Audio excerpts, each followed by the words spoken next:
All right, everyone. Can everybody hear me? I'm hoping. Welcome to this year's 2020 LeadershipITE final presentation and graduation ceremony. My name is Adam Allen, and I am. It's my pleasure and my honor to kind of host us today. For those of you who don't know me, I am an alumnus of the program, and I also currently serve as the chair. I think we all can agree that 2020 has been very unique for a lot of us. But as you'll see shortly from some of these presentations and the interactions with this class, our 2020 students at LeadershipITE have defied all those odds and are truly unique in their own right, and have, battled through any of the hurdles that have been put in their way, and have really come through with a lot of great things.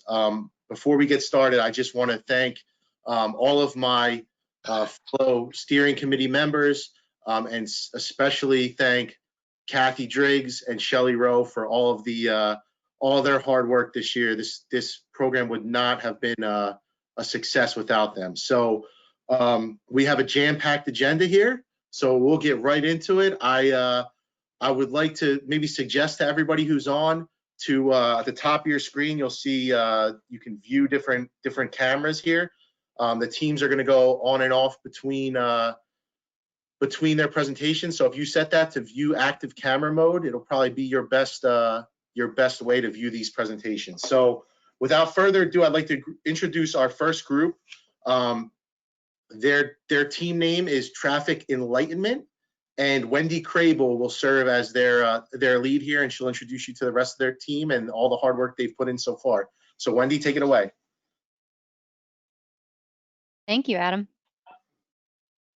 So we are Team Traffic Enlightenment,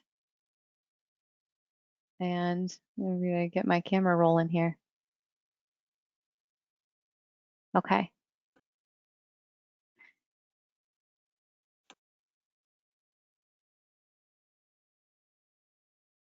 All right, so we're Team Traffic Enlightenment. I'm Eddie Curtis, and we're going to start our presentation off with a story. Chances are you've heard this story before, and it's often referred to as the starfish story, and it goes a little something like this. There is a terrible storm, and the waves throw thousands of starfish up on the beach. And as the tide begins to recede, these starfish are doomed to die. A young girl is walking along the beach, and she stops frequently to pick up a starfish and throw it back out into the ocean. Off in the distance, an old man is approaching her, and as they meet, he stops to tell her, "There's hundreds of miles of shoreline, and there's thousands of starfish on the beach. What you're doing can't possibly make a difference." The young girl stoops down, she picks up another starfish, and she tosses it into the ocean, and she respectfully says to the old man, "I just made a difference for that one." The first time I heard the story, I was a student attending TRB for the first time. Rodney Slater, the then FHWA administrator, was delivering this speech during his keynote address to a room full of transportation professionals. The room was really crowded. And he used this story to describe how transportation professionals, and specifically those at the Federal Highway Administration, were making a difference every day with the important work that they did. In a crowded room, I was captivated by his speech. I felt like Rodney was speaking directly to me. And at the time, I was struggling with the decision as to whether or not I was going to emphasize in hydraulics or transportation. Well, that day, Rodney inspired me, and it changed my life. That day, Rodney got my buy-in. Buy-in. It's what we need to succeed. And to make an impact. All of us want it, but few of us consistently get it. It's the ceiling on our ability to make an impact. When you get the job or promotion, that's getting buy-in from your employer. When your company gets the contract, that's getting buy-in from your client. When you're presenting a project and you get unanimous buy-in from the public, that's getting buy-in. When top talent chooses transportation as a career, that's getting buy-in. And when transportation professionals make ITE their organization of choice, that's getting buy-in. Buy-in, it's the impact, or excuse me, it's the ceiling on your impact. So how do you get it? You have got to sell. First, we'll define sales by discussing what it's not. Does this image put you at ease? Do you trust this guy to have your best interests in mind? Or do you become cynical and defensive and dread this interaction? This should not be our default mental picture of the word sales. So now let's expand our concept of sales beyond the stereotypes. It helps to reframe the perception in different words. I mean, at its core, sales is a communication skill set. It's the ability to intentionally demonstrate advocacy, create connection, wield influence, educate your audience, and inspire collaboration. Some people are gifted with a natural talent for persuasion. Most, however, have developed their sales and communication skills through experience or training. But they first recognize the value in being able to effectively relate to their clients, consumers, and constituents. This slide is not simply pandering for presidential preference, but during a recent virtual meeting on a topic unrelated to our sales presentation, Randy very eloquently stated the key point we're trying to make. We are not solely a technical science. We have to understand and value the human connection necessary to advance our industry.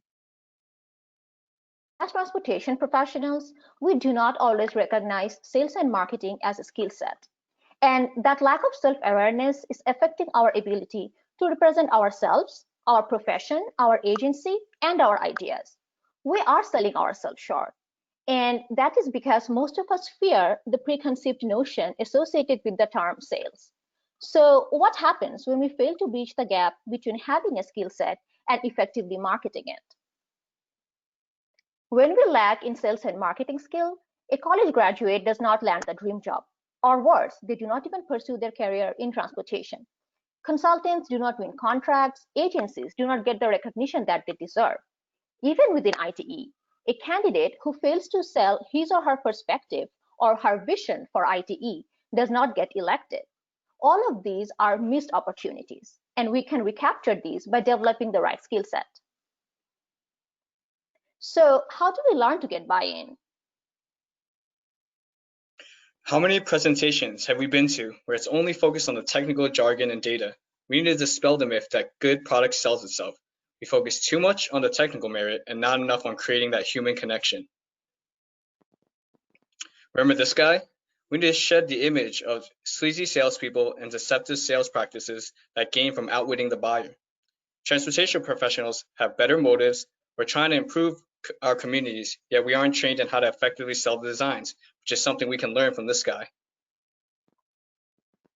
We need to embrace sales as a form of human connection and learn how to master and wield this tool responsibly. We want to be able to effectively sell ourselves, our agency, our services, our ideas, our industry, but we're selling to those who want to consume. Most of us fear the potential conflict, rejection, and pressure that we associate with the term sales. So how do we redefine these negative connotations? First, by teaching our industry that sales is a constructive way to maximize our impact. Second, by throwing out the cliche that a technical background equals a lack of soft skills. Third, by leveraging what concepts other industries have already perfected and tailoring it to transportation. And finally, by changing our image of sales from a hustle to a human connection. Transportation professionals need better sales and marketing skills. But where can they get it? ITE, that's where. ITE is the perfect organization to offer sales and marketing training specifically tailored to the transportation industry. Our team has developed a framework for an ITE sales and marketing course. The purpose of these courses is to acquire the sales and marketing skills that transportation professionals need to get buy-in more often, more quickly, and from more people. These courses will explain the emotional aspect of decision-making, provide guidance for developing sales and marketing strategies and plans, and offer practical tools for implementing these plans. The courses have 4 main learning objectives. First is to reveal the psychological factors that govern choices. Second is to learn how to know your audience and extend empathy to them. Third is to learn how to create and manage sales and marketing strategies. And finally, number 4 is to learn how to ethically apply sales and marketing tactics. The curriculum we developed as a team consists of 3 modules. Module 1 is fundamentals. This is designed for everyone. Concepts taught here include neuroscience and behavioral economics, persuasion and negotiation, making ideas compelling and impactful and memorable communication. Module 2 is strategy. This is designed for executives and managers. This module teaches participants how to develop a sales and marketing strategy and plan. It will also help them understand the types of sales and marketing resources needed, how to manage these resources, and best practices for measuring performance from a sales and marketing perspective. Module 3 is tactics. This is designed for staff who execute the strategic plan. This module includes designing customer surveys to clearly characterize and segment your target audience, learning and applying design principles to maximize the impact of your presentations, understanding digital marketing tools such as Twitter and LinkedIn and how to use them effectively, and improving your ability to get referrals and testimonials from your customers and peers. But this is just a snapshot of the curriculum. Our written report elaborates on each module and also includes additional information such as recommended reading lists. The sales curriculum we just described will equip IT professionals with a skill set that helps them to get buy-in. This skill set will provide dividends not only to individuals, but to ITE and the transportation industry it serves. Our career trajectories take many different paths. We're consultants, vendors, we work in the public sector and academia. At every stage of our careers, effective communication plays a crucial role in our success. ITE is driven by its members and is at the center of advancing the transportation industry. Many of us were introduced to ITE as students, and as our careers advance, we often work through ITE to expand our reach, to make a difference in the areas that we are passionate about. There's a clear relationship between effective communication, gaining buy-in, and success in our careers. A sales curriculum offered by ITE will provide an opportunity for professionals to combine their technical competency with effective communication skills, unleashing their ability to get buy-in. Sales should not be just a taboo word that we try to avoid. We need to reframe that story. Sales is a mechanism for bringing the right people and the right ideas together. It's a tool for bringing meaningful change. And yes, we can make that difference. The skill set developed from a tailored sales and marketing curriculum has the potential to change career path. It has the potential to attract and retain top talent in our industry and increase engagement at all levels of ITE. When we recognize the link between sales and marketing skill and the goal of transportation profession, we harness the tool we need to get buy-in. The ceiling on your impact is your ability to get buy-in. This means equipping the IT membership with essential sales and marketing skills. To serve their communities. Help shape the future of the profession. And transportation in the societal context. With these skills, our potential for influence increases exponentially. Today, we're asking for your buy-in. Buy-in to develop a sales and marketing curriculum. Buy-in to deliver these skills to the ITE membership. Buy-in to recapture those missed opportunities. And buy-in to change the way we promote transportation and sell ourselves. Thank you.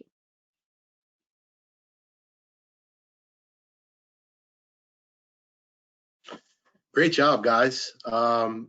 So now we'll open it up for question and answers. I should have probably said this before that these projects are a mechanism for our program to kind of weave in some of the context that the students are taught throughout the year. But these presentations today are specifically pointed at our international board and some of our members of COCO. So please, if you have questions, we'd love to do it.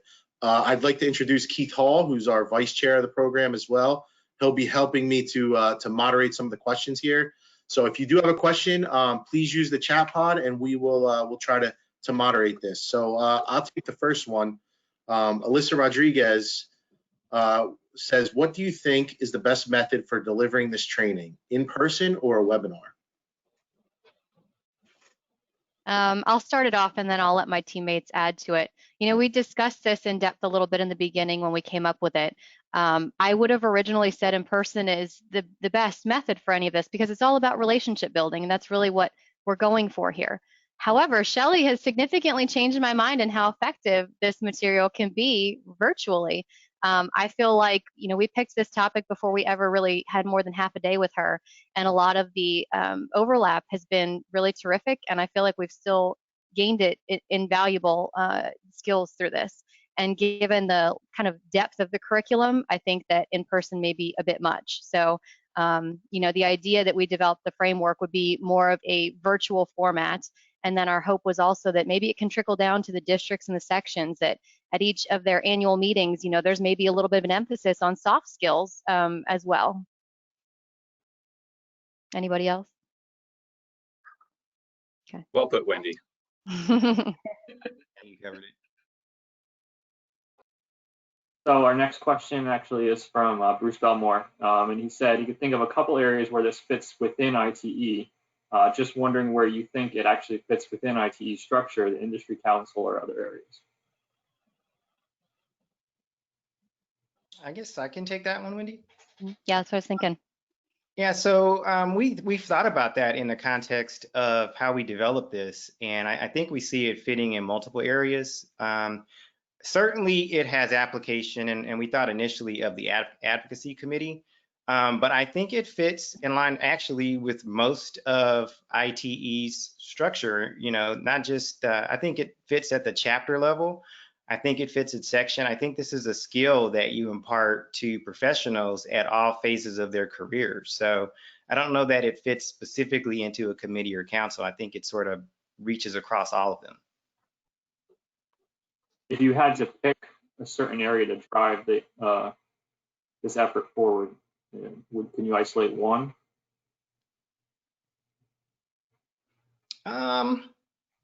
I don't know. What do you? I'll pass that to Gareth and see what his opinion might be on that. Sure, thanks, Eddie. Yeah, I think originally we did see this as an advocacy committee type project. I agree, it probably can span further than that. But I think even when we go right back to January, when we pitched this idea, we did get a lot of interest from advocacy committee members. And so if we had to pick one, that might be the one. Excellent, thanks. All right, I'll take the next one for you. So Jason Crawford weighed in, at another former leadership on ITE, another alum. Between the three modules, how many contact hours do you estimate the curriculum may require? Sure, I can take a crack at it. You know, getting to that level of detail isn't something that we got to fully. I think when we looked at developing this curriculum, you know, in our mind, you know, we're not sales and marketing experts either. What we wanted to do was create the idea, create some sort of substance to work from, and then to bring in the sales and marketing type leaders and skills and experts to take it to the next level. And so what we've laid out, and it's fully in our report, you know, is, you know, 50+ sessions and courses and all sorts of different options on how this can be structured. So you can take that in all sorts of different ways. It is extensive. What I will say is our idea is extensive. This would be something where there would be 3 modules with multiple courses within each one, probably spanning you know, a couple of months or so per module. So yeah, I'm not going to pinpoint a number on the amount of effort or number of hours.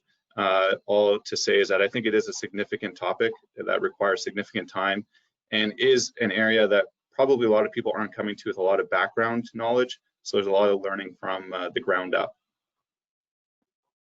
Yeah, and I will say Gareth was our lead on developing the curriculum, and we all kind of discussed it. We erred on the side of including more than you may want to take fully through for the sake of outlining every possible benefit. But it is probably unlikely you're going to get a typical engineer to bite onto months and months of sales training, but it can be done in pieces. And he's got all the great detail in there for those who really find the value in it once they start and recognize that this is something they want to continue with. Yeah, I'll chime in on that one too. I think the individual modules take a lot of those concepts that are laid out there, and I know we don't have it up on the screen, but I think those modules would summarize a lot of the key information. And if someone wanted to go more in depth, certainly a lot of this information is available in the sales and marketing industry, and books and whatnot, so they could certainly follow up with those. But my thought was that this might be something that you could digest in maybe a 2-hour session. Probably no more than 6 hours of contact for each module would be my thought on it. I brought it back up just in case anybody still wanted to take a look at it. I know we saw a couple of comments. I think maybe Jeff's got missed there. First Jeff Rieger, and then Jeff Paniotti too mentioned overcoming just the obstacle of the mindset that all of us are typically in, that I'm a technical background, that's what I need to do. I'm not a people person, or I don't need to know how to sell. And that is one of the toughest parts about this. And I think that it probably warrants some type of an intro. Maybe it's a teaser, the way we do with, come join this this webinar on why you should look at the RSP certification, kind of promos we almost need to run, just to start with those little teasers of, hey, has this ever happened to you? You felt like you had the best resume and you didn't get the job. A good product doesn't sell itself. You were the most qualified consultant and you didn't win. Well, here's what can give you that extra edge. And I think those teases of what the benefits are, individuals will pique their interest and get them to maybe buy into it again. So we're running up on our time for questions, but I do want to encourage everyone. I know there's some that we didn't get to here. We will take a look at the chat pod at the end and try to get back to anyone with specific info. And we have our happy hour after this, so there may be opportunities to kind of talk a little more. But we thank you all for that. We definitely will. I encourage you to reach out to the team if you have any specific questions moving forward. Also, just a housekeeping thing, everybody seemed to do it, but please try to keep your camera off if you're not specifically presenting. We'd like to keep it for the team that's actually up so that you can see the people that put the hard work into this. So great job, guys. With that, I'm going to introduce our second team, which is the Fighting Lights. And Priyanka Alluri is their team lead.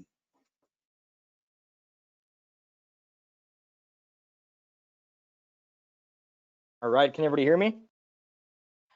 We want to thank everybody for spending your Friday afternoon with us. Hopefully you find some value out of this presentation. We are the Fighting Lights. We're made up of Priyanka Alluri, Becky Byro, Peter Cozy, I'm Tyler Craig, and we have Larry Picasso as well. So let's jump right in. We've got a story of 3 friends from high school, Jane, Jose, and Jill. These 3 are very, these are your classic bright young students in high school. They want to make a difference in the world through transportation. They volunteer in their free time. They debate team, all that type of stuff. And as what happens when you get that age, you move away and you go to university. So Jane, she had went to MIT to study urban planning. There was no ITE chapter at MIT, but there was a student local planning group. So she was active in that, joined the professional realm, never got involved in ITE, but was still active in that planning realm. Next, we have Jose. Jose went to University of Wisconsin-Platteville, and they had an ITE chapter, but they didn't have a very active ITE chapter. They were more about ASCE, and he was active in that. They had Concrete Canoe. He was the secretary for their chapter. But he was more involved in that highway design, heavy civil type stuff. Never joined ITE, but still became a leader and a kind of a figure in his realm of transportation. And next we have Jill. So Jill went to UC Berkeley, and they had a very, very active ITE chapter.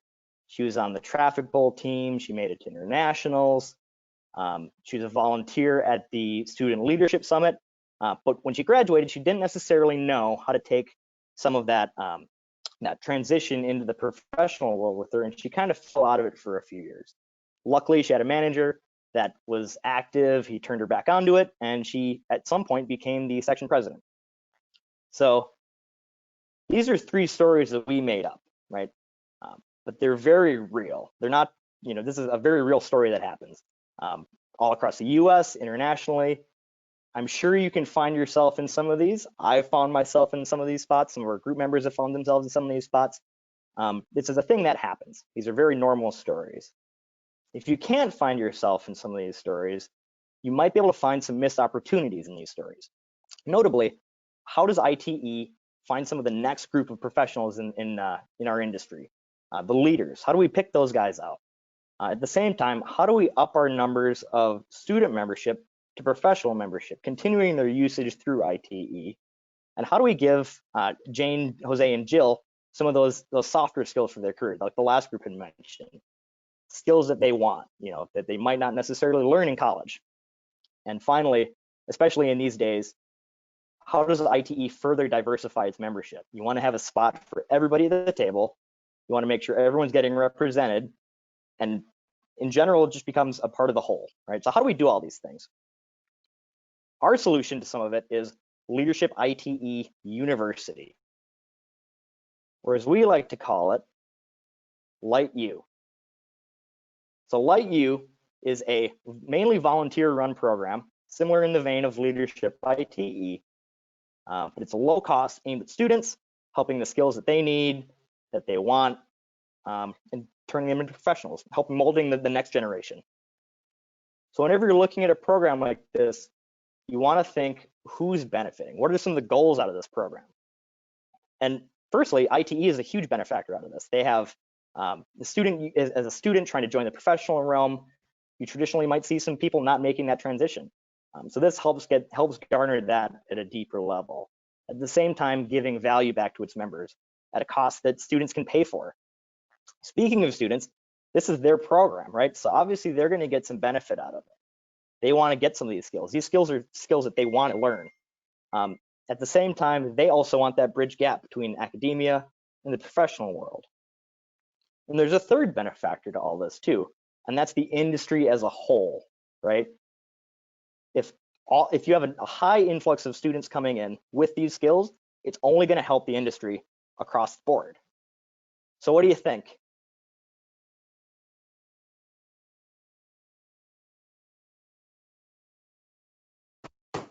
This is a great idea, but who's going to run it?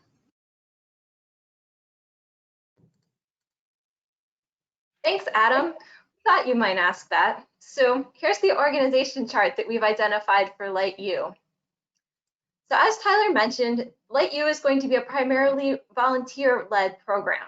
We're also going to identify liaisons between the program and the Young Member Committee, Leadership ITE Committee, and ITE International staff. That way, students like Jane, Jose, and Jill can get the resources that they need during the program, but also continue to stay connected, both at the local level and at the international level after they're done the program.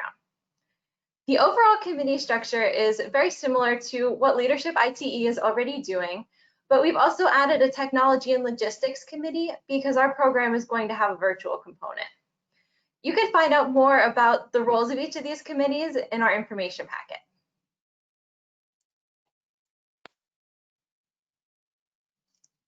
I do want to participate in this program, but travel is a concern to me.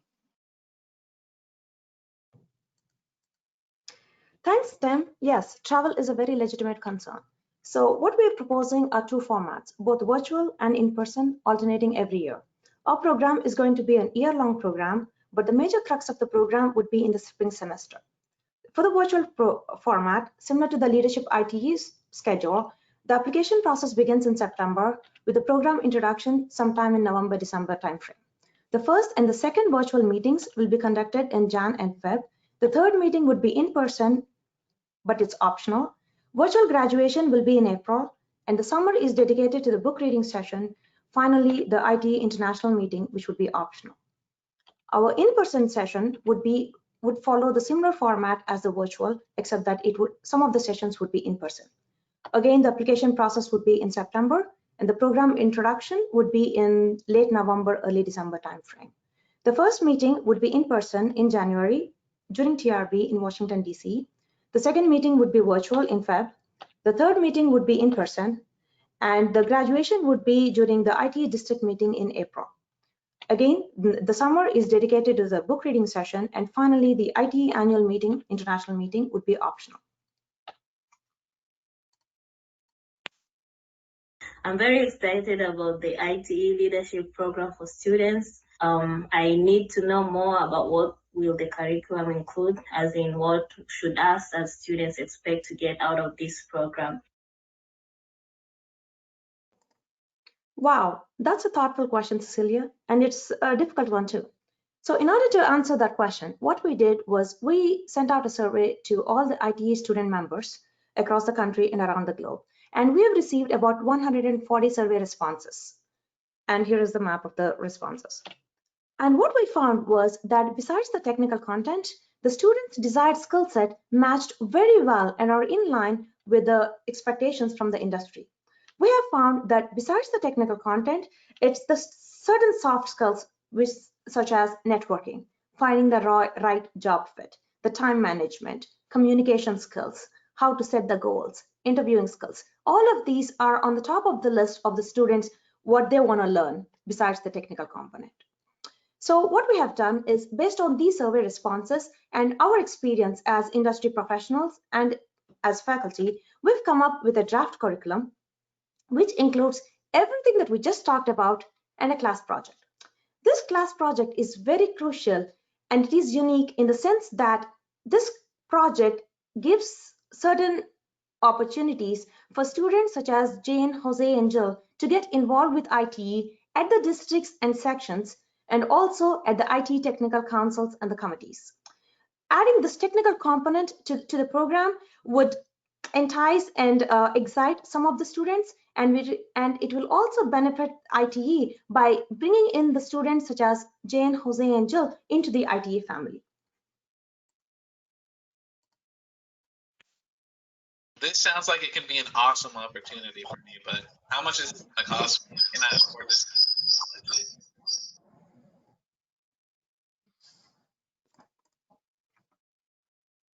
I'm glad you asked, Alex. As Priyanka mentioned, we are having a virtual and in-person program and have created budgets for both, modeled after the current Leadership ITE budget. On the screen, you can see the budget for the virtual program. This budget includes instructor fees and volunteer stipends, as well as a business DNA profile for each student.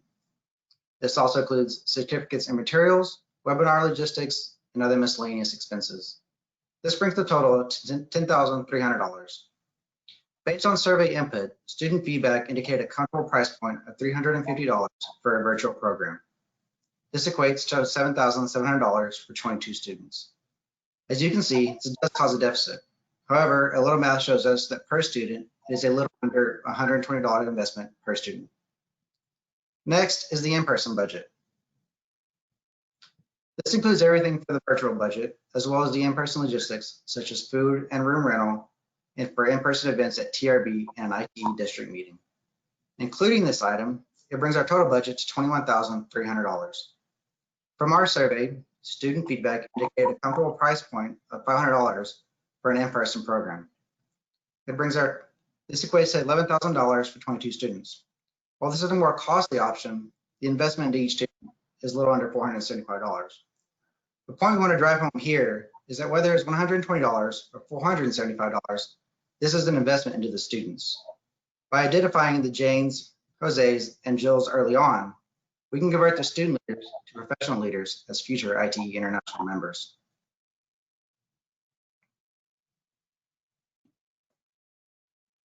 I'm in. How do I apply?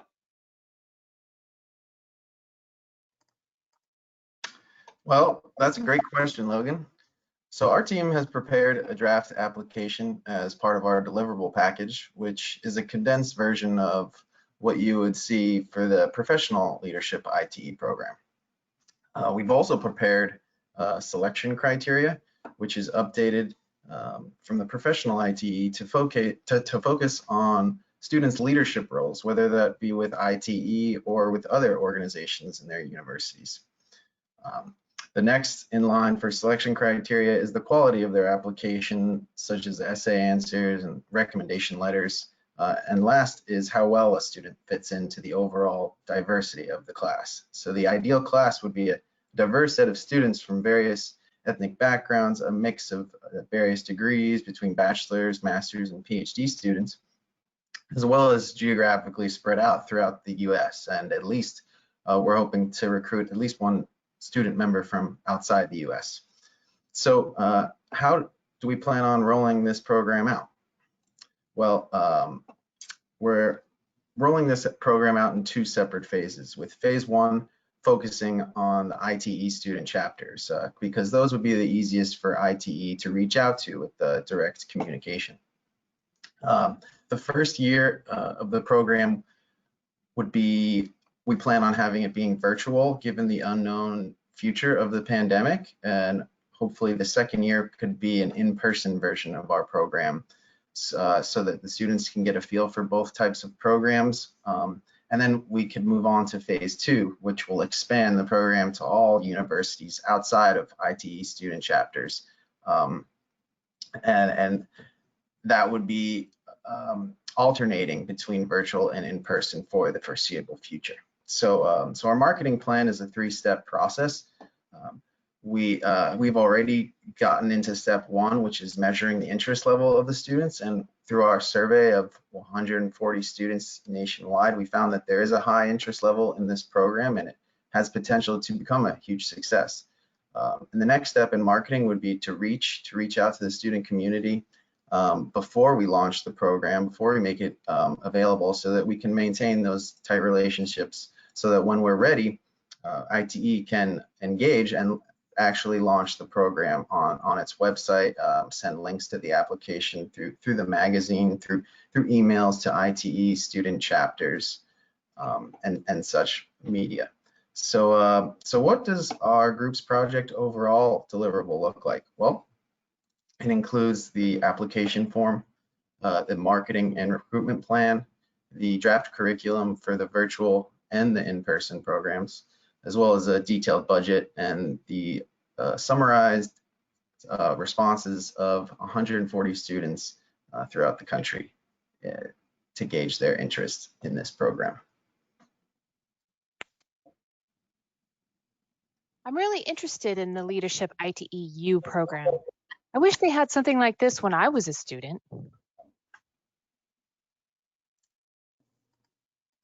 Well, we sure hope you all agree with Alyssa, and what do you say? Let's give this the old college try. Thank you all for your time. We'd like to send a special thanks to Jeff Preston and Andrew Velasquez, who have both helped us out throughout the entirety of our project, and we're very grateful for that. So we're the Fighting Lights, and we'd like to open up the floor to any questions anyone has.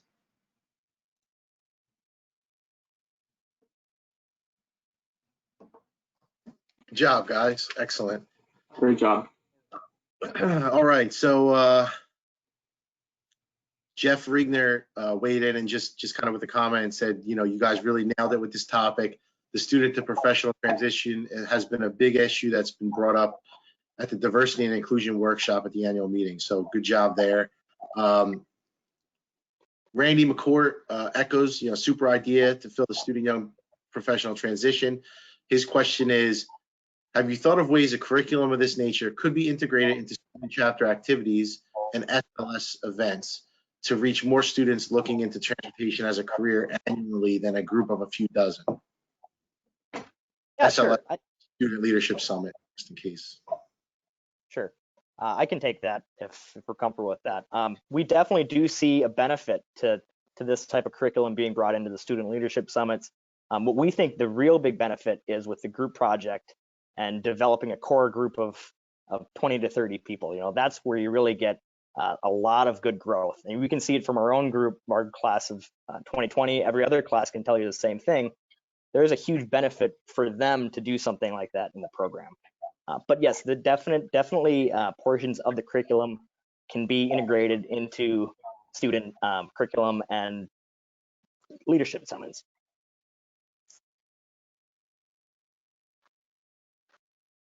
Peter posted on behalf of the Transportation Education Council, and it would be a great opportunity to meet with him and Dave as their leadership to really determine if there's any synergies that can be made between the project and what they're doing at the Transportation Education Council, and to answer a bunch of questions. So I think that's a great kind of follow-up. Andy posted a question that said, one thing that's been identified is student chapters tend to be more active, have strong faculty advisors. How could this program be used to encourage more support and involvement from faculty advisors? Priyanka, do you want to take this? Yes. Doing your mic? Sure. Okay. Yes, sure. So the question is, how could this program be used to encourage more support involvement from faculty advisors?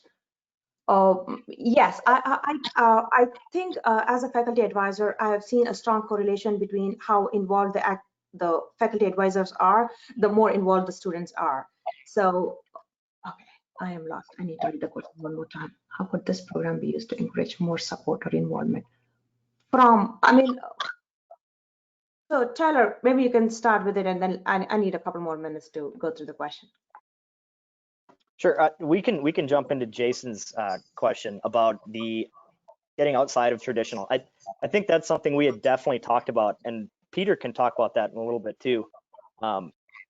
We don't want this just to be civil. We don't want this just to be transportation even. We want this to be planners. We want this to be, even getting into the world of big data, if it's computer science or, venture capitalists or, business students. We want to make sure that if it's going to be relevant in the transportation world, that we're gaining some of that.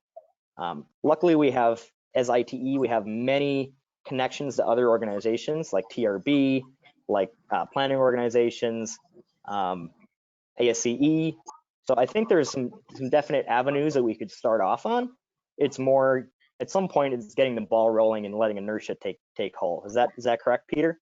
Yeah, and I'd like to emphasize the phase 1 of the rollout plan to focus on the ITE student chapters, because it will be a bit of a learning curve to figure out how we can market to the students in other disciplines. So I think having that phase 1 to hash out these issues that are a question mark right now will be a big part of the program in the long run.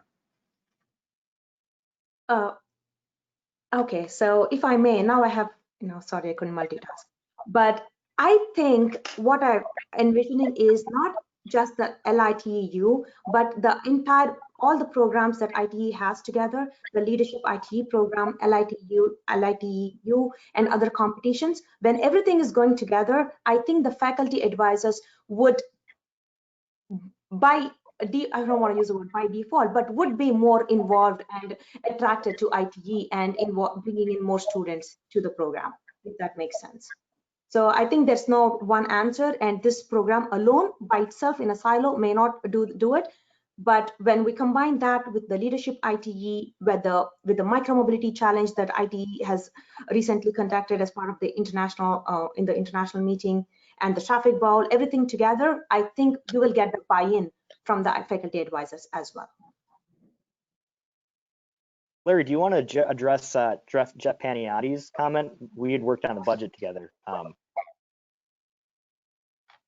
Yeah, no, I agree. I mean, I guess we were leaning more on definitely on the volunteer side to help cut down costs. And obviously, we've all been through college, we've all been through university, and we know how sometimes you're going from eating, ramen noodles sometimes, because that's kind of all you can do. So our goal here is to limit the cost of students, and that's why we're trying to cut down the fees as much. But we do want, like I said, we'll mention is we want to drive home the point is we're investing into the students. I mean, to me, if you say you can invest $500 into a student that may be the next IT international president, I definitely think it's a worthwhile investment. But we will definitely continue to look at the program more in depth and the budget and see, where maybe we do need to spend a lot more and maybe where we can cut some costs. Like I said, the biggest thing we wanted to do was make sure that we know we're investing in the students and in the future of the IT international membership. And another point to that is that when we developed this budget, we used you're leaning heavily on volunteers for this program, right? We have 140 volunteers that have gone through this program, and we've got numbers growing and growing every year. So people want to get active in it. Let's use those volunteers. Let's harness some of that energy, and let's have them help out. We're still having a little bit of a budget item for Shelly because she's awesome and she does a great job of delivering this content. So there is some training money that we've allocated for that. But we were able to significantly drop our price down in comparatively to leadership, just because we're relying so much on the volunteer aspect of it. We're cutting out a few of the meetings and leaning a little bit more in the virtual realm too. Even for the in-person version of it is still a lot more virtual than our version. All right, thank you guys. We're just about out of time here. So again, feel free to share any questions with the group, and we'll try to get back to everyone who did maybe have a that wasn't answered. Great job. I'm going to move on to group 3, which is Drano Light, and their leader is Mahmoud Shahada.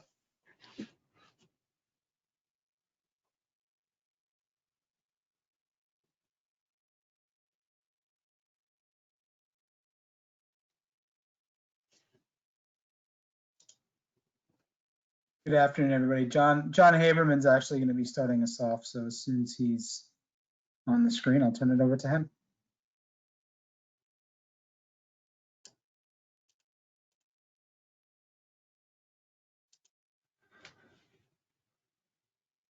Good afternoon, all. Today, Team Drano is going to present the most interesting findings on our LeadershipITE project titled Stop the Leaky Pipe.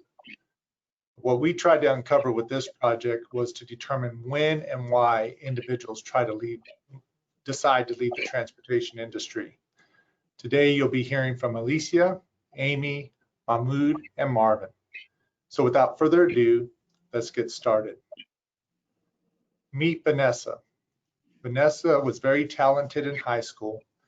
Unfortunately, she didn't get a lot of guidance coming out of high school as what she should do in college.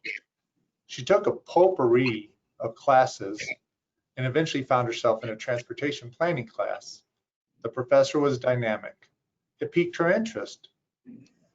He noticed the interest and began to advise and counsel Vanessa in transportation planning.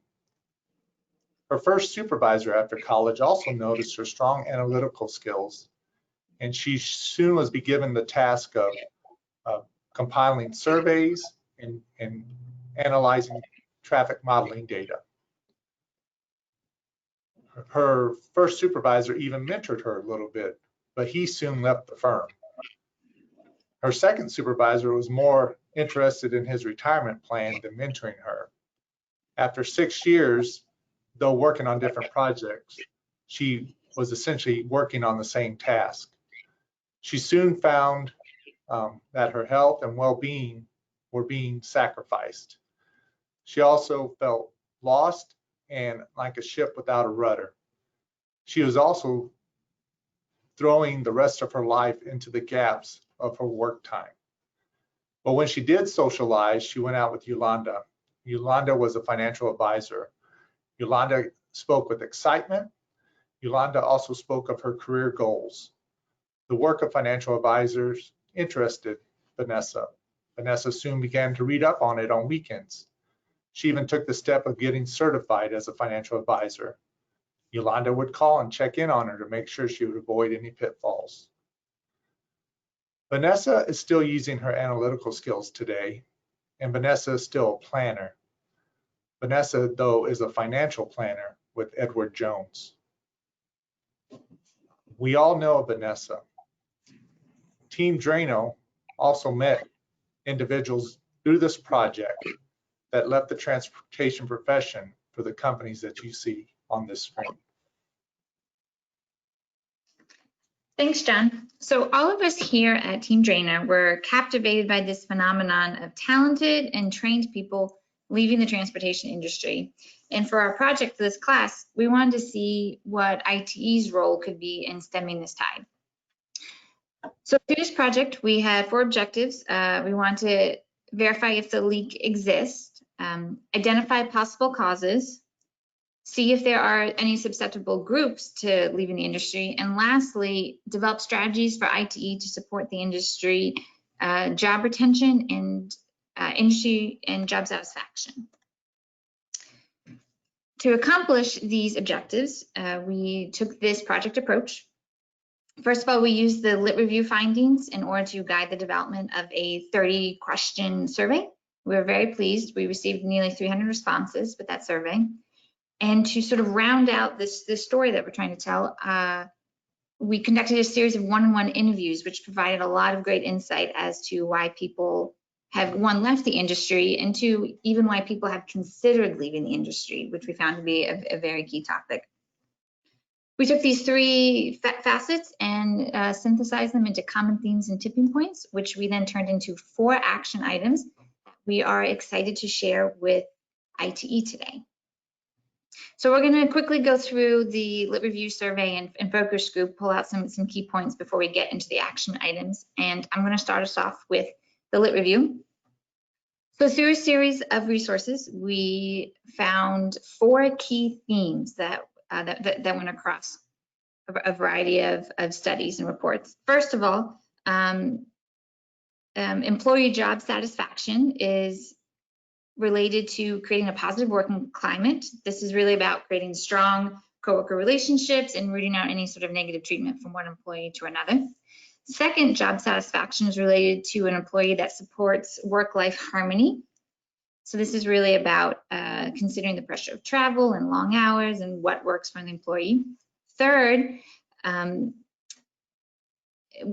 job satisfaction is related to engaged mentors and champions. And this is a very common thing we found. And this could be related to not only a formal mentor relationship, but even just having a champion and a supervisor recognizing their employees' values and skills. And lastly, the fourth theme we have is encouraging growth and value. So this is about an employer removing any sort of obstacle to advancement or supporting training and development opportunities, and even rewarding individual employees' skill and contribution to the company. So in addition to these 4 themes that are related to job satisfaction, we also noticed that there wasn't a whole lot of studies that are targeted to the transportation industry, and even recent studies. So this motivated us even further to dig deeper and develop the survey, which Amy will discuss next.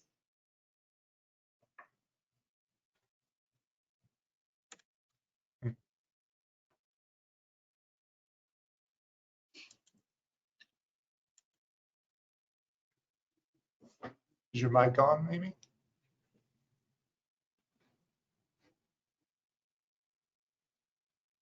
Amy, you might still be muted. Oh, she's not.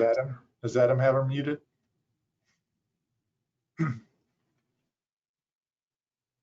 Everything's green.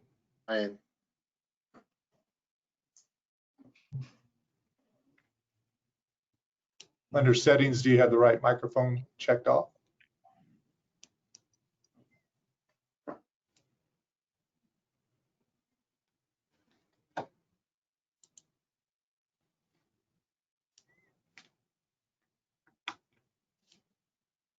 I don't know, John or Marvin, if you want to chime in here, since Amy, obviously we can't hear her.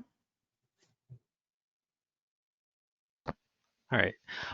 So we did a lot of work, and we had about 300 participants take part in our survey. And through that survey, we were able to find that job satisfaction in the industry is actually relatively high. But we also found that 40% of the respondents actually had considered leaving the profession. And one of the more interesting points that we found was that it usually happens between the 5 to 10 year mark when that first consideration happens, where they're thinking about leaving the industry, followed by a second point in time, roughly about that 10, 15, 20 year mark where they think about it again. So these happen to actually be the more susceptible groups that happen to think about leaving or are prone to think about leaving, especially throughout their career. And interesting enough, we were actually able to also discover that women tend to have a lower reported job satisfaction than men. And minorities also reported a lower job satisfaction than white people. And what we also discovered through our process of working with the job satisfaction numbers and the responses from the survey, we actually found that mentorship actually played a huge role in impacting the job satisfaction numbers. In fact, they actually increased the average job satisfaction reported. And we also found that being involved in a professional organization such as ITE itself was actually also very instrumental in affecting job rating, job satisfaction. And these numbers are actually much higher. And we saw the correlation in the responses.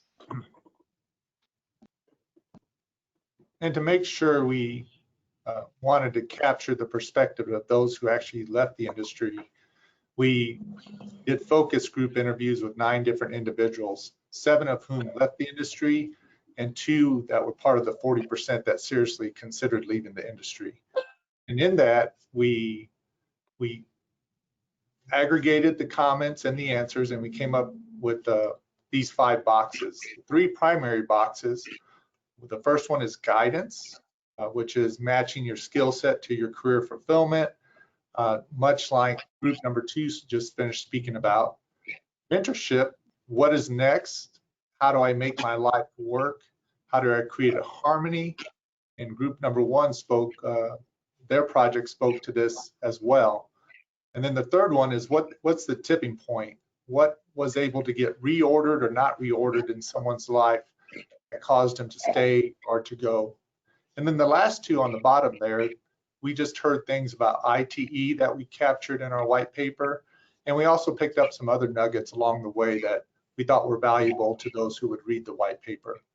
So the focus group helped us solidify what the literature and the survey found. And now we're finding what our other our other groups have found going through the class as well. Thanks, John. So I know what everyone's thinking right now. This is a lot of good stuff, but really, is this more of an employer thing? What can ITE do? Our team kind of put our brains together and thought about that. And we actually think that there are a handful of strategies that ITE can kind of participate in. What we're most excited about is really a 4-pronged approach for really kind of a targeted lifelong career development initiative, really built on the 4 pillars of mentorship, advisement, adaptation, and connecting. Perhaps the most, the recommendation that we are most excited about are enhancements to ITE's mentorship program. About 18 months ago or so, we know that ITE launched the Matson Hammond program. We think that's a very good start for what we're doing. And what we'd like to suggest is maybe enhancement to it on a couple of fronts. The first is really kind of localizing the program, really getting folks at the section and chapter levels involved and really capturing them at the right time. We think that the expansion of that program and really actively recruiting folks, particularly those that have been in ITE for a while, is a good way for folks to continue to contribute to ITE and give back. One of the most important factors of this is we believe that some more robust matching of mentors to targeted interests, targeted demographics, we think would be a huge enhancement to the mentorship program. Another prong of our approach is really some focused mid-career developmental programming. We've all lived through this and have seen through this, where you come out of school, you go through your sort of apprenticeship and really learning the industry, get your licenses, get your certifications, and then you get to a fork in the road in your career. What should I be doing next? What are the skills I need next? What do I need to do? ITE is actually a wonderful organization, a wonderful group to really kind of further that. What's maybe would enhance that is some developmental programming, focusing on career development ladders and providing some of that information and really using that as an opportunity to expand and give to our members what the full realm of what ITE has to offer within that context. So as Mahmood mentioned, ITE does have a lot to offer its members, But there is another way ITE can continue to serve its members.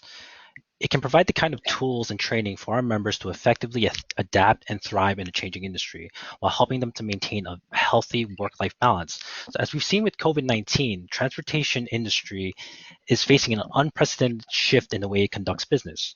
In fact, the survey findings actually show that over 70% of respondents are now looking for some continued level of teleworking flexibility, especially in the post-COVID world. This comes with its own set of challenges, such as how do we implement telework and still be productive? Or how do we create telework practices that foster the kind of healthy and meaningful project collaborations that we're used to having in person? It's an area of great interest, and it's shared across all groups within our industry. It's just the kind of example where ITE can lead the kinds of discussions and strategies that help professionals in the industry adapt to the challenges to what we are now calling the new normal. Next slide, please. So we know that there are professional societies out there that serve an underrepresented segment of the transportation community. And some of these exist in localized pockets throughout the country. So why not position ITE to be the kind of leader that not only connects its various districts, sections, and chapters, but one that also partners with other identity-focused organizations. ITE could build access to a wide network of diverse partners while simultaneously providing our partners a global platform to highlight and elevate their contributions to the industry. These partnerships don't have to start and end at the international level, but they can be nurtured as far down as our local levels. We could even help connect local level partners with the greater community of ITE. And where ITE has already made significant strides internally, such as the Women of ITE subcommittee, as well as the Diversity and Inclusion subcommittee, it should capitalize on the momentum that it's created there. Because the kind of work that the subcommittees are doing today is paving the road to a stronger and more inclusive identity for ITE. And what better way for us to serve our members than to continue to facilitate the free exchange of ideas and experiences from all corners of our industry that will not only put us in a better position, but will help us tackle some of the transportation's biggest challenges. So I want to remind you in closing that the keys to continued success and retention are going to rely on our ability to provide expanded mentorship opportunities, advise our sections and chapters how to implement these initiatives, and helping our members to adapt and to the shifts in our industry, as well as connecting them to the broader and wider transportation industry. And while we are continuing to work on finalizing our white paper, we're hoping to provide this to everybody that's in attendance today sometime within the next week. But we do want to thank everybody for joining us today and allowing us to present our project with you. And we especially want to thank to all of our survey respondents and everybody that worked with us to make this project possible. And we're excited to work with ITE to move some of these ideas forward. Thank you.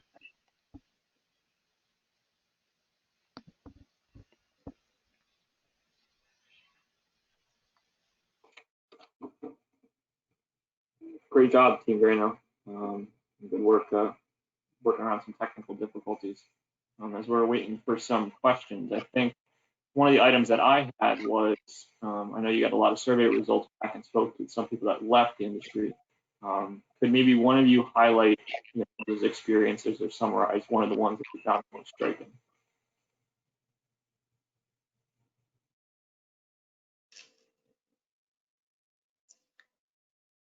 John, you want to tell? I didn't fully hear the question. So, John, the question was, can you, with all the survey results you got and those individuals you spoke with that actually left our industry, could you highlight, briefly summarize another one of those that you found really to be the most striking, and one that maybe easily could have been corrected or something that the program would help with? Right. The biggest thing, it was on the slide, I didn't mention it, was called rigidity versus flexibility. And we thought it was kind of interesting that during this different time this year that flexibility was forced onto all organizations across the country. Many people, not many, the people we talked to grew highly frustrated that that they had to be in a chair at 8 a.m. in some office in some downtown area or somewhere at a given time at a given place, when their production was healthy, when they weren't behind on deadlines. And then when life changed, they were frustrated that they had accommodated their life by getting a deliverable out the door, but when they needed accommodation for their life, it was a brick wall. So it was just kind of that encouragement and that ebb and flow of being able to work. One person, when they left, they admitted they worked the same amount of hours. They just like the flexibility of being able to work when they can, not when they were told that they had to work. John, if I can add one more thing to that, kind of maybe another different striking finding to that. Stagnation seemed to be a pretty common theme that we heard from those folks that left. That, you know, not only were they kind of coming in for you know, a rigid job, they were coming in to do the same thing over and over again, and they really were struggling with the what's next. And I think one of the reasons why we focus so much on the mentorship side of this was those folks who really didn't have that guidance couldn't get unstuck and found that elsewhere.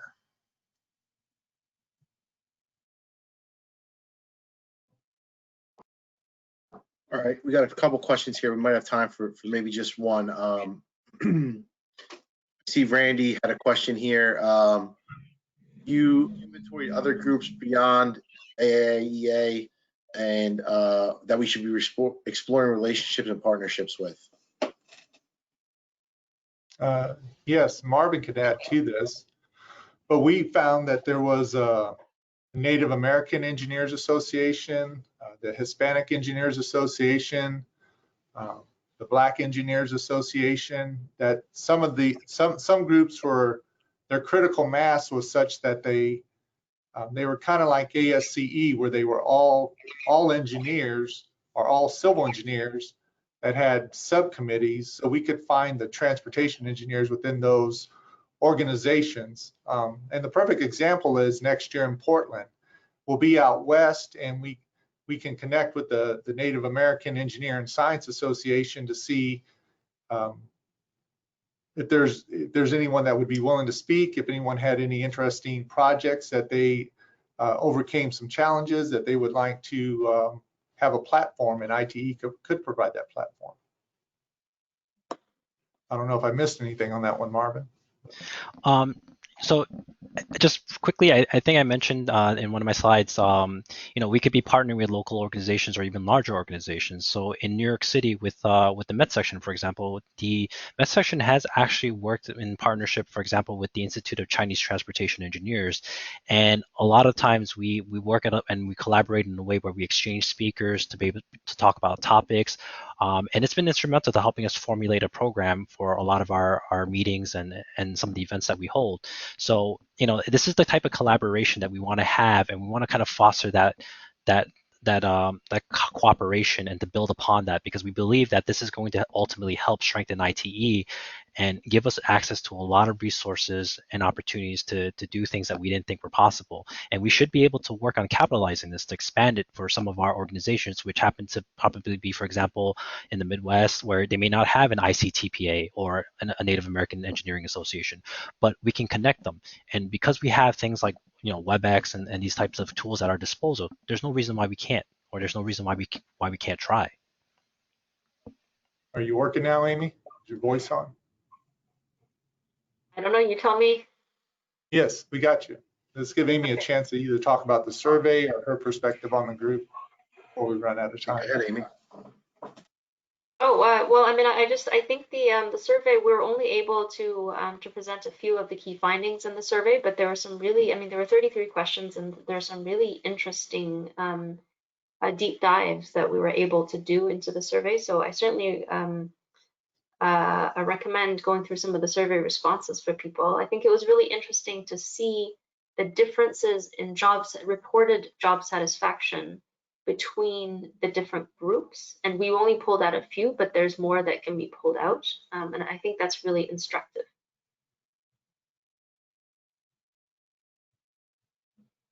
Great. So there was a couple of questions that talked about engaging and educating employers to retain employees, because often the factors will revolve around them. And if there's some way that we could leverage selling this to employers, given that it would also benefit them and not just the profession. So I think that's one that maybe we look for a response from. But I saw Jeff, I know we're running up against some time, but I know Jeff had maybe a quick question here that talked about, can you talk just briefly on the degree at which the leakage from our industry compares to the other professions? Are we losing more than the other technical professions, or are we on a par, or are we actually less? So go ahead, Elise. I was going to say, I can share a quick quote from one of our sources. This is from a 2004 study. And according to this study, it reported that all engineers leave the field at a rate 4 times that of doctors, 3.5 that times of lawyers and judges, and 15 to 30% more than nurses or college teachers. So that's a pretty telling statistic. Again, you could look a bit more into the source of that, but it gives you some idea from our research.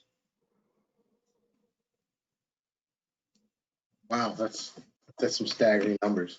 I don't know why you'd work your way all the way through college and leave. I would have left a year if that was the case. The survey, for example. Go ahead. Oh, sorry, I was just going to say the survey, for example, we pulled out specific reasons that people wanted to leave the industry, had considered leaving the industry, or reasons why, in fact, they did leave the industry. Between women and men, for example, there was a difference. Women, the top 2 reasons that they chose to leave the industry were lack of work-life balance and overly demanding hours. And for men, the top 2 reasons were being interested in another industry and better pay elsewhere. So those are some of the reasons that people choose to leave our particular industry. Very interesting. All right, well, thank you guys. We're going to move on to the last and final group here. Going Places is the name, and Lisa Miller will take it away from here. Great. Good afternoon, everyone. Can you hear me okay? Just want to make sure you can hear me okay. Wonderful.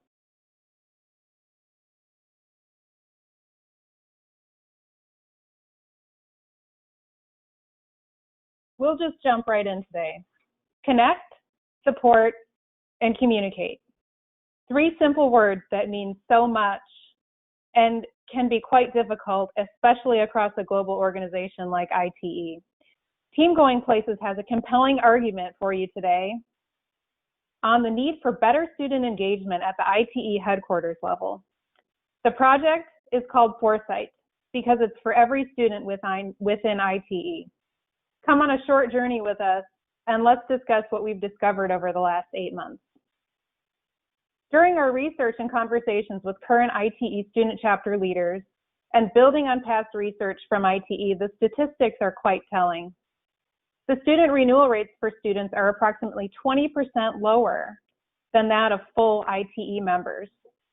40% of faculty advisors believe that ITE does not provide adequate support for them in their student chapters. And most importantly, when you break it down to a very elemental level, there are nearly 500 students every year who don't renew with ITE because they're not seeing the value of that membership and what that can bring to their career. We heard that there were needs for better student membership database engagement, updating, and more desire for direct emails and info from ITE headquarters regarding meetings, scholarships, and student competitions. Many student chapter leaders were saying that they miss important details about scholarships and events that could help their students. Connect, support, and communicate. Through these 3 key components, Team Going Places has delivered a one-stop shop user guide for all student chapters to use that will enhance ITE membership for students so that you can extend the ITE member life cycle for a healthier and more sustained engagement. The low student renewal rate is indicative of a misconnection between ITE and students. ITE's current model seems to wait for students to join before they connect with them. We recommend that ITE launch student chapter accounts across social media where the students spend their time, including LinkedIn, Facebook, Twitter, Instagram, and TikTok. Just imagine how awesome transportation videos featured on TikTok with hashtag Rocking Roundabouts.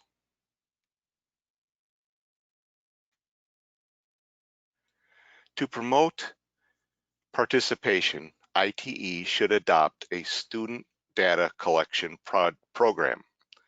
Modeled after the Western District, this program will incentivize participation while learning, introducing a real-world selection process in transportation, encouraging professional relationship development, and provide relevant trip generation data for the ITE Trip Generation Manual. Team Going Places has produced a standardized data collection RFP that districts and/or ITE headquarters can use to roll out the program.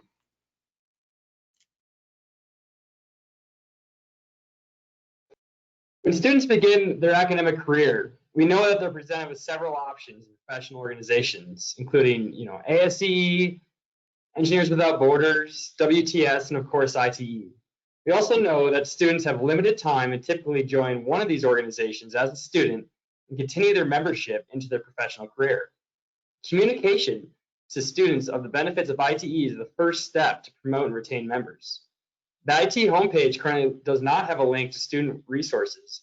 And when you do find the student webpage, it looks dated and contains limited links. We encourage ITE to communicate to students by providing a link to the student webpage on the ITE homepage, and then modernize the student webpage to a one-stop shop with a fresh look, which includes more information such as recruitment resources, student awards and honors, the traffic bowl, links to social media such as a Twitter feed, and a student recruitment video. With the refreshment of the ITE student webpage, ITE can also launch a student portal and a universal student calendar. Currently, each student chapter has independent calendars and rely on communication from the section or district for information such as award opportunities, deadlines, student leadership summits, and annual report submittals.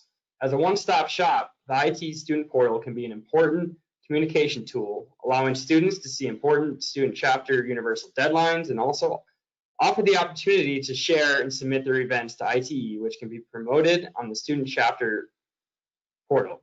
By sharing events to ITE, student chapters will have a new platform to communicate with and invite other students and local professionals.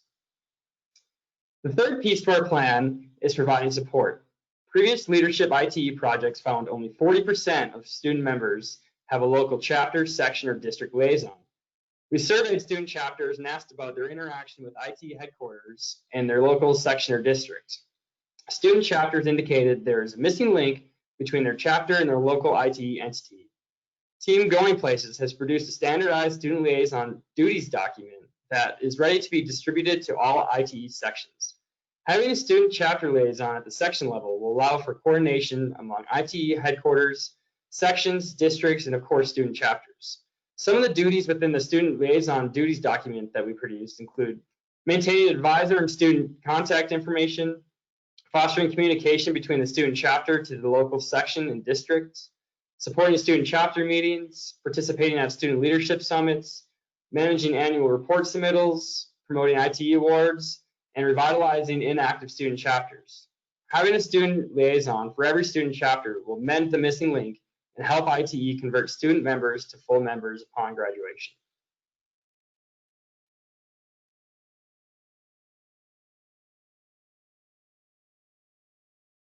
Speaking of support, here are some excerpts from the existing student chapter materials and guides. Have you heard of electronic mail, also known as email? What about a listserv? Does anybody want to connect on MySpace? Even the Design Your Future video, which was created for students, is now almost 20 years old. The outreach and support materials should not be older than the students who are supposed to use them. So as you can see, a refresh is desperately needed. So we endeavored to update the materials to better support the student members and the faculty advisors.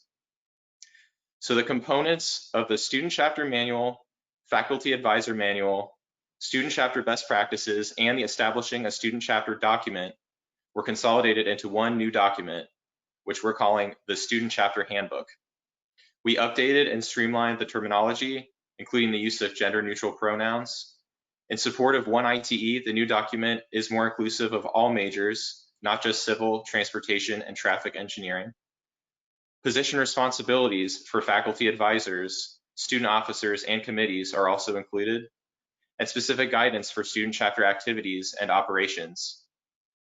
The new student chapter handbook includes a quick start guide to support students who want to start a new student chapter at their school without overwhelming them, including updated sample charter, chapter bylaws, and charter.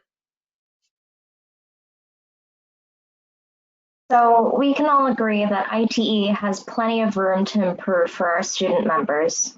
We can build an organization for every student of ITE with just 3 simple things: connect, communicate, and support. By following these initiatives that we have laid out to connect with and engage with our students through social media and a data collection program, open new channels of communication on a refreshed student website, and provide our student chapters the support they need through updated guidelines and a student chapter liaison at the section level, we will increase our renewals, grow our organization, strengthen our profession, and best of all, create a more sustainable ITE. Thank you again for being here today to listen to our presentations and to celebrate our Leadership ITE graduation. Here is our hashtag Rotten Roundabouts student recruitment video.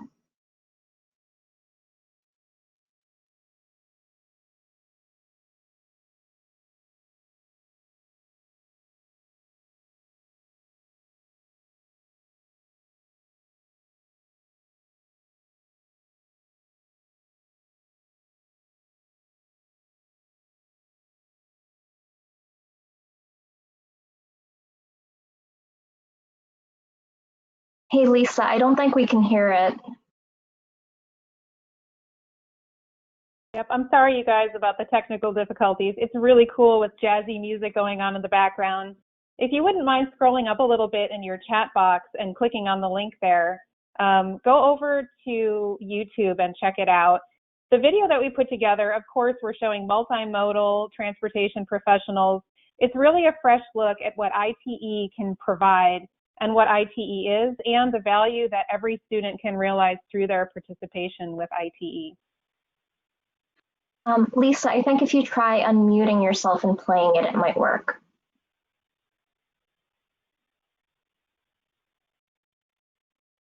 Okay, how about now?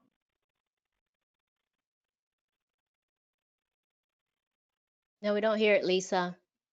Nothing? Well, it's pretty amazing. Pretty amazing. We'd love for you guys to go check it out over at over on YouTube. And thank you, Shelley, for the vote of confidence there. Shelley saw it a couple of days ago.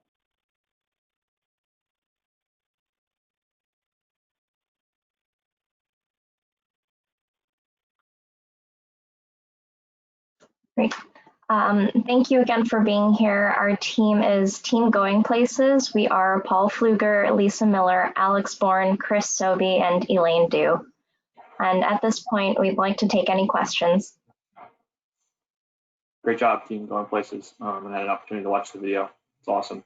Alyssa asked a question talking about some of the items you referenced regarding things being out of date in social media and knowing how rapidly that space changes. How does ITE keep up with that to make sure they're on the cutting edge and capturing as many students as they can?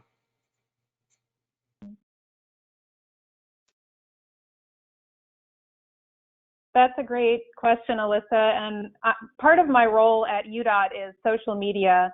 And it's a really hard component to keep up with because it seems like there's new ones pretty much every day. One of the components that we didn't talk about too much here was an ITE headquarters position that would essentially be a student coordinator services position. And we envision that that person would be tasked with really keeping on the front edge of everything student engagement, whether it's helping student chapters and answering questions, organizing meetings and scholarships and information, and basically just kind of congealing all of the great stuff that is happening on an individual chapter level right now, but coordinating it from the headquarters level. So we envision that it would be something that the student services coordinator would be looking at pretty regularly, maybe on a yearly basis.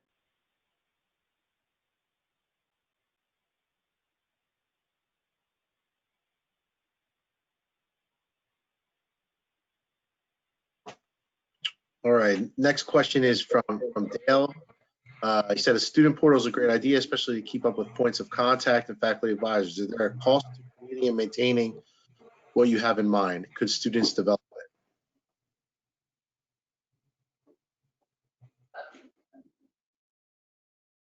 That's a great question. Elaine or Chris, would you guys like to take that?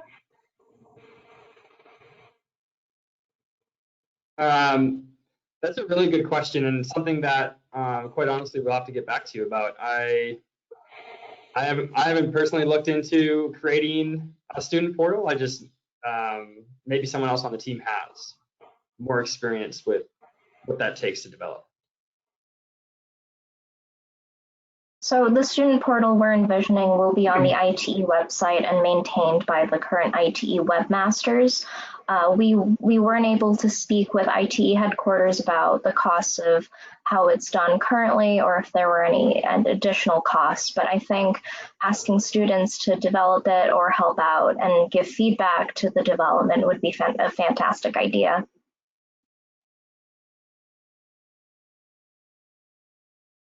And as kind of a follow-up to the student portal, Randy asked a question stating, do you think the e-community or an e-community for students might help leaders of student chapters to share ideas and activities in real time, or some other version of that online community space? That's a great question, Randy, and Paul spoke to this a little bit. We really envision that this new focus on communication will not necessarily happen behind, a password protected website that students are going to forget their login. They're going to forget what the website is for them to go to. We're really planning on one of the big components of this focus area to be moved to where the discussion is. That's one of the main reasons why we were recommending social media, but I believe that probably everyone in this meeting right now is connected on LinkedIn. The conversation is happening there. So let's bring the students and the conversation and the transportation professionals together in one platform and one format that they're already using and kind of streamline the process a little bit. So that e-community might not be an IT-centric community on an ITE website, but it could be a big component on existing social media platforms. And just to add to what Lisa was saying, we did look into the e-community for students on ITE, and most of its current members are either graduated or are professionals currently, and are not current students. So potentially a refresh of that, or absolutely, as Lisa said, moving it to LinkedIn would be the best option. And I would just follow that up by, whichever platform, whether it's the e-community or LinkedIn, I still think that on the web page there should be a link to the students right there when you log on, and it'll take them and redirect them to that e-community or LinkedIn, whatever it may be.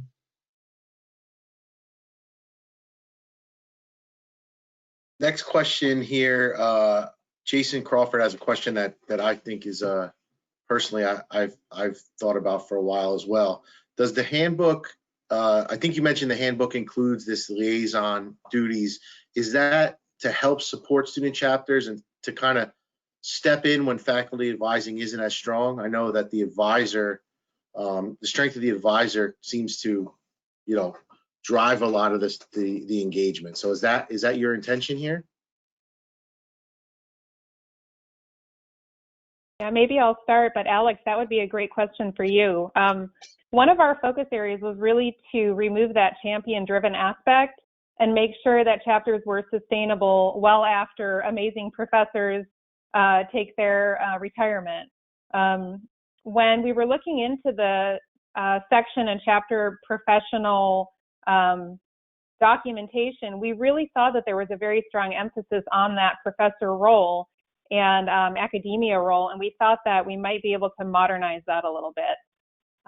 Alex, do you have anything to add there? Sure, I'd be happy to add to that. So we noticed that when we were consolidating the existing materials, the onus of pretty much all of the chapter operations for student chapter fell on the faculty advisor. So obviously faculty are very busy. They have, their research, the classes that they may be teaching. So it was asking a great deal from them to basically do all the coordination and the communicating with IT headquarters, with the students, recruitment. So kind of adding another party as an intermediary between the student chapter and ITE at the chapter or district level, rather than the faculty member who maybe coordinates more solely with ITE headquarters, would really facilitate the engagement with the students, especially as it could increase the involvement of ITE professionals in the community at the chapter, section, or district level, but also help the students transition into a young professional membership. Excellent. I mean, I'll add, a few people have mentioned that the LinkedIn idea seems to be great. Like 2 or 3 people have said that sounds awesome. And then I know Peter would love to get his hands on the handbook. So let's just make sure we can pass that along to the Education Council. With that kind of concludes our presentation portion of today's event. So again, I want to thank each and every one of you. Each team had some amazing stuff that they presented here, and I think I'll as a group, I think everybody would agree that you guys are onto some really great things, and let's keep the dialogue continued.